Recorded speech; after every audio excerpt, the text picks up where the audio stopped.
Des Zambiens volent des médicaments offerts par les États-Unis. Les États-Unis suspendent une aide annuelle de 50 millions de dollars. On te raconte.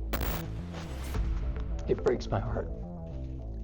C'est avec beaucoup d'émotion que l'ambassadeur américain en Zambie, Michael Gonzalez, a annoncé en conférence de presse. We will cut $50 million a year of our annual contributions to providing malaria, HIV, and tuberculosis medicines.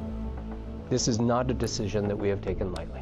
L'ambassadeur a tenu à souligner que cette réduction est totalement distincte des coupes massives de l'administration de Donald Trump pour les aides étrangères des États-Unis. En 2021, l'ambassade américaine en Zambie a démarré une enquête dans 2000 pharmacies à travers les 10 provinces du pays. L'enquête a révélé que près de la moitié des pharmacies qui vendaient les types de produits que les États-Unis fournissent gratuitement au peuple zambien vendaient des médicaments et des fournitures médicales volées données par le gouvernement américain.